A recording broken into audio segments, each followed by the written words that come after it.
marami nagtatanong after that, merong tumawag sa akin na officer, merong mga estudyante ko dati sa Colegio de Amores, sa 13 Martires, yung mga estudyante ko sa Lucena, sa Sacred Heart College, nagtatanong sila sa akin, itong mga estudyante, itong mga kabataan, bakit nga ba mami o mama, school, paaralan?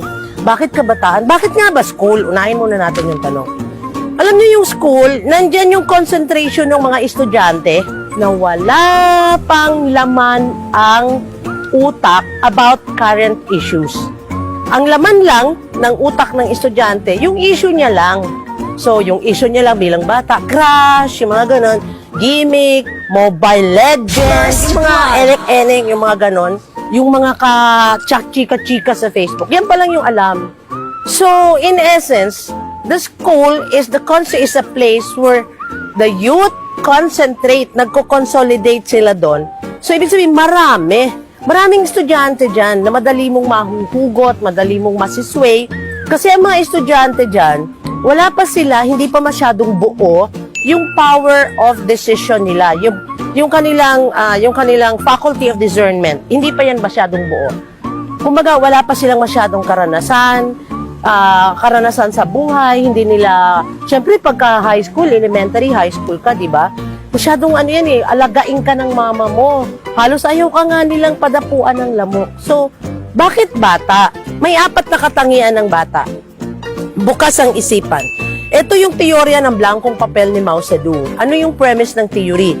Madali magsulat dito kasi blanko, walang nakasulat. Pwede ko magsulat. So, sinasabi yan sa amin, you can write the most fantastic characters in a blank paper and they will move. So, ibig sabihin, yung blankong papel, pwede mong sulatan kahit anong gusto mong isulat. So, ano yung punto niyan? Pag nauna ako sa utak ng bata, bulok ang gobyerno, bulok na yan. And it will take time for that youth na mag-mature doon sa bundok na pupuntahan niya. Okay, number 2, nakatangian ng estudyante, malakas ang pangangatawan. Hindi kami magre-recruit ng mga matiguwang, mga amoy lupa. Kasi baka mamaya, inatake yan ng rayuma, wala na, kubkob. So, number 3, mapangahas at agresibo. Alam mo yung mga bata, sulsulan mo lang yan ng konti, okay na yan. Kaya nga, tingnan nyo, di ba? Madalas mag-riot kasi yung isang yung isang grupo ng lalaki, nakatambay, dadaan ng isang grupo, sulsul lang isa, o tingnan mo, nakatingin, no? Mamaya-maya, yung isa, susulsulan naman yung isa, mamaya riot na yon. And number 4, alam nyo kung ano yung number 4? Pampolitika lang yan. Bakit? Magandang daluyan ng pampolitikang adhikain ng kilusan para sa matagalang digmaang bayan. Ibig sabihin, may political ambition sila. And they were able to achieve that because in 2001, nakapasok sila sa Kongreso. Hanggang ngayon, nandiyan sila sa Kongreso. So, meaning, mga estudyante, kabataan, mga apo, mga anak, gagamitin lang kayo sa political ambition nila. Okay? So, yung political ambition na yan, nandun na sila. Okay, pag-usapan na natin. Bakit nga ba ang pangunahing target? Yun na nga po, sinabi ko na sa inyo yung 4 na katangian, pampolitika lang kayo. So, paano nire-recruit yung mga estudyante? Simple lang yan. Sa school, halimbawa ako, papasok na kami. Bago kami pumasok doon, yung cut-out namin, estudyante rin po yung cut-out. Ang mangyayari dito sa cut-out, magsisika, social investigation and class analysis. Anong unang hahanapin? Meron po kaming hinahanap na mga bagay o sitwasyon. Ano ang krisis ng estudyante? May nararanasan ba siyang problema, pagka-low moral? Number 1, meron ba siyang hinanakit sa kanyang mga magulang? Number 2, meron ba siyang hinanakit sa kanyang kapatid? Number 3, hindi ito in chronological order ha, basta meron itong sitwasyon na to. Meron ba siyang tampo sa kung kanino, sa lolo, lola, auntie, uncle, basta lahat. Meron ba siyang nararamdamang diskriminasyon sa loob ng kanilang bahay? Nararamdaman niya ba na mas paborito si ate, si kuya kaysa sa kanya? So ito yung mga batang madaling gamitin at madaling galitin. Siya ba ay anak ng hiwalay ang mag-asawa? Si nanay, si tatay. Si nanay may asawa na, si tatay may asawa na. Tapos syempre may iiwan siya kanino. Ayaw niyang tumira kay nanay o ayaw siyang kunin ni nanay, ayaw din siyang kunin ni tatay. Ititira siya ngayon sa kamag-anak ng both, kinanay kay tatay. So chances are nakakaranas siya ng diskriminasyon. So meaning, ano po yung punto? Lahat ng bata na may nararamdaman na kung anong low moral sa buhay o krisis sa buhay, Yan po yung paboritong-paborito namin. Tapos, bakit nga ba bata? Kasi nga, yun na nga po, malakas ang pangangatawan. Sa bundok po, wala kaming gagawin kundi maglakad. Wala naman pong sasakyan doon. Kung meron man sasakyan, paragos o kaya kabayo. Kabayo, dalis-disan lang yan ng bundok eh. So, pagkasunod nun, nandun na tayo sa proseso, no? Tumalon lang ako ng konti sa bundok. So, pag nakaibigan na kita, anong punto? Kukunin ko muna yung tiwala mo sa akin. Pagkatiwala ka na sa akin, friend na tayo. Huy, kain tayo sa labas, libre kita. Huy, punta tayo sa ganon, libre kita. So, syempre, hulog na. Eto na ngayon. Educational discussion, study group, ginawa ko yan. Meron kaming mga study time. Pag may study group na kami, magbibigay ako ng study time. Yung mga vacant time. And that's the reason, bakit? Ano pa yung inaalam namin sa estudyante? Ano ang kanyang vacant time? Saan siya tumatambay pag vacant niya? Sino ang kasama niya? Ano ang ginagawa niya pag vacant niya? So, pag vacant, eto na. Nandun ka na. Habang nagtuturo kami sa iyo kung ano yung Waterloo mo na subject. Ibig sabihin, yung medyo mababa ang, yung hindi mo siya hilig, yan na, baba. Oy, kumusta ka?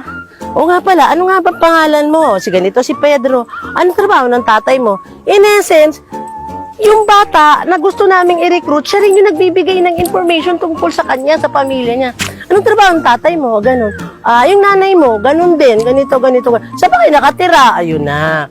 So, in essence, kolektibo ako yung nagre-recruit, pero ako na rin yung kumukuha ng impormasyon tungkol sa kanya.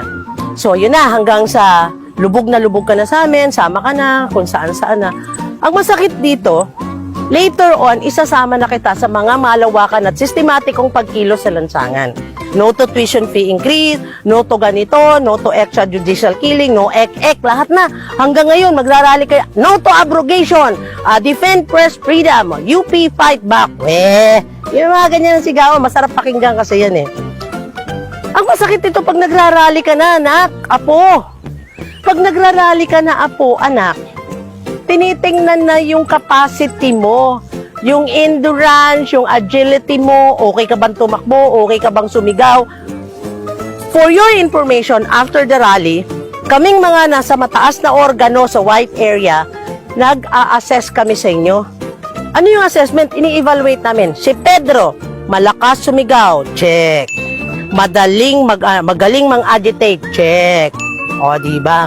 Magaling magsalita, check. Yun ang hindi nyo alam. Ang masakit, pag malapit na ang akyatan, last quarter and first quarter of the year, yan ang akyatan. Bakit? Last quarter, December 26, kailangan nila ng bata. First quarter, March 29, kailangan nila ng bata. December 26, anibersaryo ng partido. March 29, anibersaryo ng armado. So, kailangan nila ng bago doon. And, yan ang sinasabi namin, kung bakit lagi namin sinasabi, ang mga printing organisasyon katulad ng Anak Bayan, Kabataan, Anak Pawis, League of Filipino Students, STAND, mga kung ano-ano, mga ek-ek, na mga kung ano yan, Gabriela Youth, yan yung taga-replenish ng mga armadong namamatay, nababaliw, sumusukong katulad ko. Okay? So, ano yung penultimo? Ano ba yung talagang kakahantungan ng bata sa bundok? Eh di, warrior ka, walang motel sa bundok, walang picnic, naku po. Pag-akyat mo doon, eto na. Di syempre, kasi doon pa lang sa baba, manunumpa ka na doon. Kanino? Kay KM, Kabataang Kabayan. Ako si, may koda ka na ha. Ako si Kahuwana, Chuba-Chuba, ek-ek, mahaba yung sumpa namin. Sa baba, yung pinakadulo, ang sasabihin nun, ako si Katina, nanunumpa na pagsisilbihan ng sambayanan at iaalay ang buhay sa bayan. O, di ba? Akyat ka na ngayon sa bundok, manunumpa ka na sa armado. Another koda na naman yon. Bakit taas ka mo? Clenched fist, para walang labas pera. Para pag nangutong kami, ang armado ing ana ba? O di, tago ang pera. So, pag nandun ka na sa bundok, anong gagawin sa'yo? Anong kahihinatnan mo? So, pag nandun ka na sa bundok, eto na, mag-RM na kayo. But ang una muna, BOM, Batayang Orientasyong Pangmilitar. Batayang kursong pang-militar. Boom. Isa pa, batakang kursong pang-militar. Regulasyong militar. Lahat yan. Module ng sniping, module ng likidasyon, lahat. At ano pa, pati paggagawa ng mga explosive na IED, improvised explosive device. Kaya nire-recruit ang bata ng Prente, ng Anak Bayan, Anak Pawis, ng STAN, ng League of Filipino Students, ng Gabriela Youth. Kasi sila yung magdadala, sila yung magiging daan patungo sa bundok. Hindi kasi ako pwedeng lumapit sa iyo eh. Huy, Ana, sikati na ako, kumander ako ng NPA, sama ka? Ay, hindi sama yun. Pero pag sinabi ko, uy, Ana, alam mo si Agnes ako, member ako ng League of Filipino Student. Alam mo, yung grupo namin, tumutulong yan eh. Kasi lagi nilang tumataas ang tuition fee. Babanatan pa kita ng tanong, di ka ba naaawa sa nanay mo, Ana? Taon-taon na lang tumataas ang tuition fee. Pag sumagot si Ana, awa na nga ako eh, kawawa si mama sa kasi papa, wag mo nang bitawan si Ana. Big sabihin, madaling magalit si Ana. So, bottom line, ang taktika namin, agitate the people. Galitin mo lang siya. Saan? Laban sa gobyerno. Itanim mo sa utak niya, inaapi ka ng gobyerno dahil walang taong inaapi na matutuwa at sasabihin, tuloy mo yung pang-aapi mo ha, masarap yan. Neon lights, the playing with my mind. Gotta get out of here tonight. Oh.